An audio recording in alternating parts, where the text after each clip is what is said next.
Woke revisionism is really becoming a problem for the younger generations as they attempt to grapple with the world around them. Now, in Britain, something very strange and concerning happened. I know I'm kind of late to the party on this story, but that's all right because there are teaching moments in everything, past and present.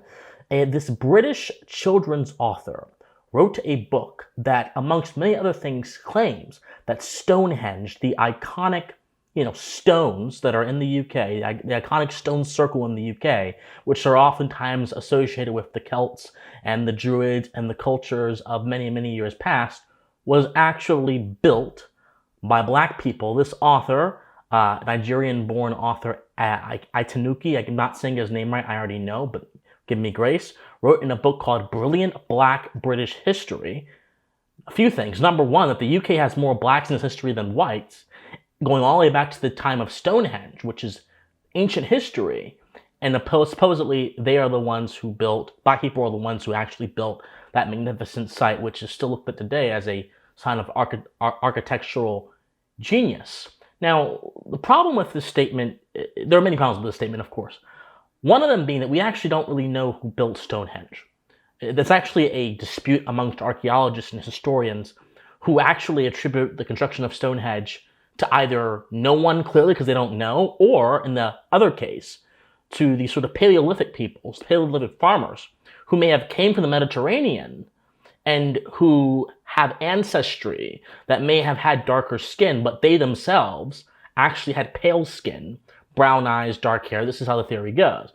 But the fact that history is so ambiguous on Stonehenge, to the point where there are people speculating that aliens might have built Stonehenge, kind of like the pyramids, crazy stuff, but still, that's how ambiguous history on Stonehenge is, just shows you that no person of reason and no person of truth who follows the truth can actually make a declarative statement or judgment about the origins of this when the official documentation is so sparse and so scarce. But this is what I call, this attempt at woke revisionism is called, I call reasoning by anachronism. Because back in those days, in the ancient days, whether it be ancient Greece, whether it be ancient Rome, the concepts, or Britannica, right, before monarchs came to England, and when Britain was Britannica and it was just tribes, it was, and France was Gaul, and Europe wasn't formed as we know it today. In these times, race wasn't a concept that actually existed. So to say that the people who built this architectural genius were black is to apply a modern day term and phrase to a time when that modern day term and phrase doesn't actually matter and is not actually relevant.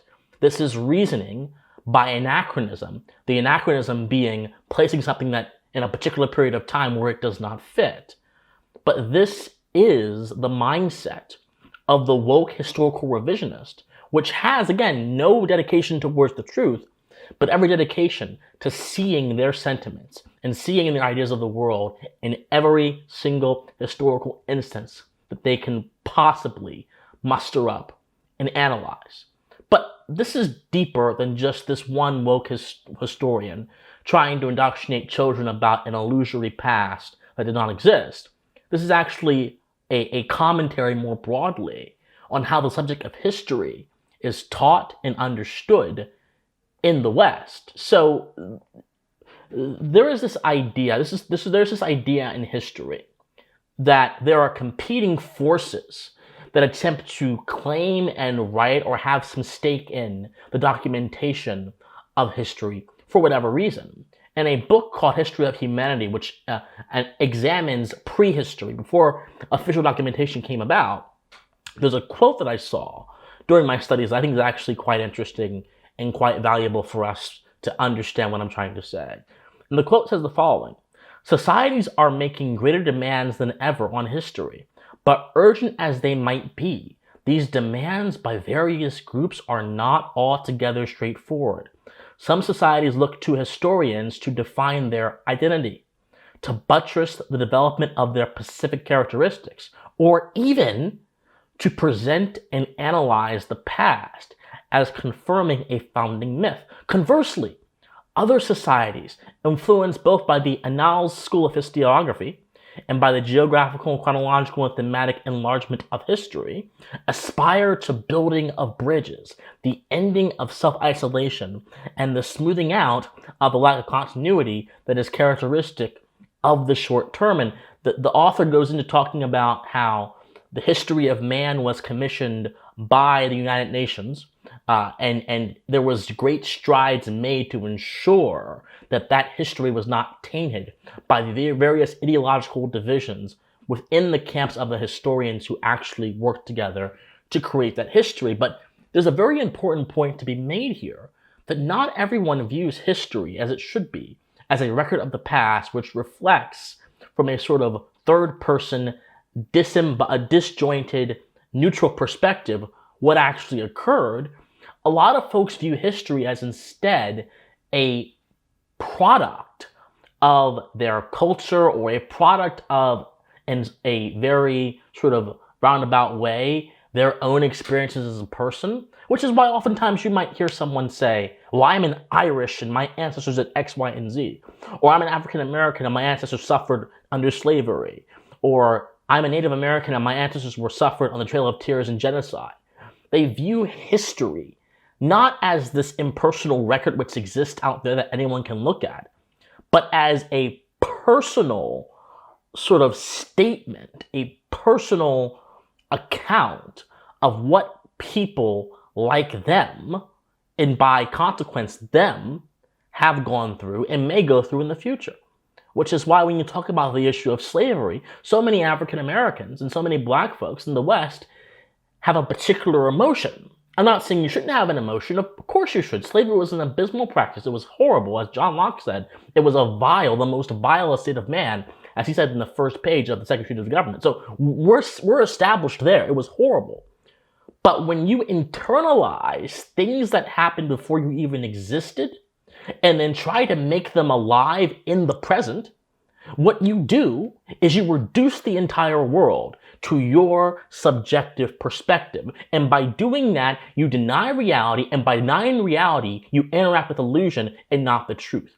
He who denies reality, or he who is as presumptuous to believe that the entire world revolves around him and how he feels in this moment in time, in this era, is someone who is presumptuous and is not living in accordance with the truth. And this same kind of mentality is what is on display when you try to teach children that people that look like them, people who are reflections of them, are actually the ones who did things, when in all reality, you either cannot verify that in the case of Stonehenge, or if you can verify it, with what little we do know, it's not true. But when it comes to satisfying the passions of the self, truth is oftentimes not the thing first considered. What is considered is, again, individual, subjective perspective. In history, whether it be the woke revisionists doing this, or whether it be a culture attempting to whitewash their history to say something it doesn't say, or a culture attempting to change their history to reflect the bad parts and ignore the good parts, or vice versa, whatever it may be, it's very hard to separate the practice of understanding history, studying history, from the subjective self in so many cases. And that is a problem. That is a serious problem. Because if man understands there is a world beyond himself, an external world that operates on principles that have nothing to do with him, but everything to do with the very nature of existence itself, then he can orient himself to those higher ideas, and he can avoid a lot of the mistakes that come with being far too presumptuous about how much your individual experience matters as it relates to understanding the world. He can avoid the category error that so many in the academy, so many in politics, so many in business who have become infected by the woke mindset make so often. That category error is very simple, that you can determine the nature of reality by dissecting the contents of someone's own life. That is not true. Experience matters, but it matters in context. It never, ever, ever matters more than observation of the world out there matters. And so I would just urge people in Britain and people in the West to be very careful about this kind of phenomenon. And I would urge all of us also to look at how we look at history. A history a reflection of a culture and a people, or is a history more of a record that anyone from any culture or any people can look at and actually critically examine? If it's the latter, then you have opened up the wells of learning to posterity, so much so that other people from different cultures will be able to learn about the mistakes and the merits of other cultures and then use those things to inform their lives in a good way. But if it's the former, you have now created a silo where only certain people, black people, white people, Irish people, whatever, can understand certain things, and everyone else who is not in those categories is not allowed to understand those things because of XYZ reason. And in that way, you limit the scope of human knowledge. And by limiting how much I can know on the basis of superficial nonsense, you limit my ability to fulfill my potential, and most importantly, you limit my ability to walk in truth, and you increase my susceptibility to falsehood. And I don't know about you guys, but I intend to walk in truth no matter what I must do to do so, so long as me walking in truth and me walking in good morals and good ethics, and no matter what it takes to do that, I intend to do that. And all of you should too. And we can start by rejecting the paradigm that says we can imprint our experiences on the world and then remake the world in our own image. That's called hubris. That's called egalitarianism. And very often when hubris and egalitarianism meet political power, you get tyranny. It's a dangerous concoction that I encourage all of you to reject.